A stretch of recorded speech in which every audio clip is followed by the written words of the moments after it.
Hello friends, welcome back to my channel. Today we are talking about Canada's Lance Stroll unfazed by his F1 detractors. I do my talking on the track. Lance Stroll hears the criticism, but he says he pays it no mind.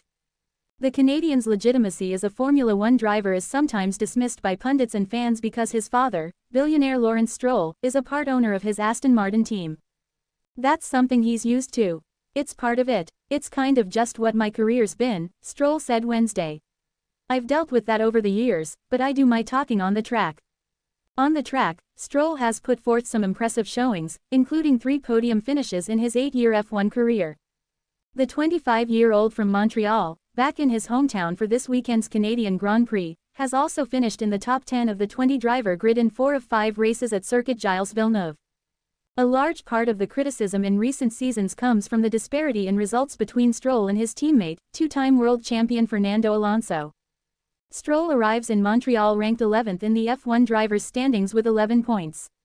Meanwhile, Alonso is 9th with 33 points. Their results continue a trend from last season where Alonso heavily outperformed Stroll despite driving the same car. Alonso ranked 4th in 2023 with 206 points to Stroll's 74, which were good for a career-best 10th-place finish. Stroll attributes last season's gap to unfortunate circumstances, including an engine failure in Saudi Arabia. This year, he doesn't believe points tell the full picture. He highlights that he and Alonso are tied 4-4 head-to-head in qualifying, with Stroll edging his teammate the last 3 race weekends. He's a 2-time world champion and people see him as a top driver in Formula One, and it's 4-4 in quali, Stroll said. The points are a little bit deceiving because sometimes one guy can have an engine failure, that sometimes differentiates the points at the end of the season. I look at my last few weekends, and I think they've been strong, he added. When I look at pace right now, and speed, like I said, 4-4 in quali. People say he's super good and I beat him the last few weekends, so take it as you want.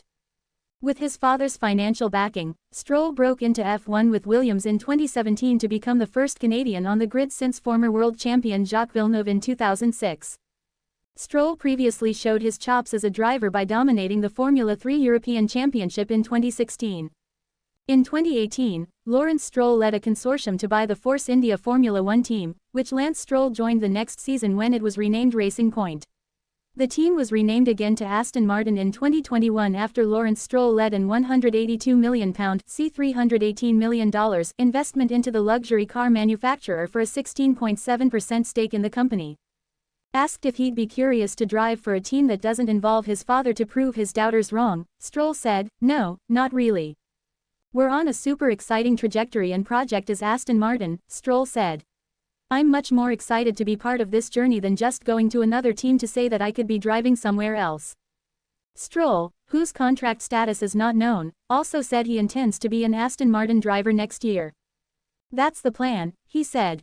"It's the very early days with stuff to be decided for next year, but I'm super committed to being here." For now, Stroll's focus shifts to the Canadian Grand Prix. On Wednesday, the hometown driver sported a red and white race suit and rolled through a Tim Hortons drive-thru in a restaurant-themed race car for a promotional event. In the evening, he planned to bring his team to Lester's Deli for the best smoked meat sandwiches in town. Stroll remembers watching a dominant Michael Schumacher win races at Circuit Gilles Villeneuve and inspire his love for the sport in the early 2000s. "I just remember going to the track and it was one of my most exciting weekends of the year," he said. Stroll also earned his first F1 points at his home Grand Prix in 2017, placing 9th. He finished 9th again last year in an Aston Martin car that appeared to be one of the best on the grid. "That's not the case this year. It's been a tough year, for sure," Stroll said. Instead of fighting for second in the Constructors' Championship, Aston Martin is well behind Red Bull, Ferrari, McLaren and Mercedes this year. For that reason, Stroll says his dream of a podium finish on home soil will likely have to wait. "I don't think realistically we're in a position to do that right now," Stroll said. "Last year we were for sure. This time last year, we had a really quick car. This weekend I think if we score points it's a good weekend for us." Thanks for watching guys, please subscribe and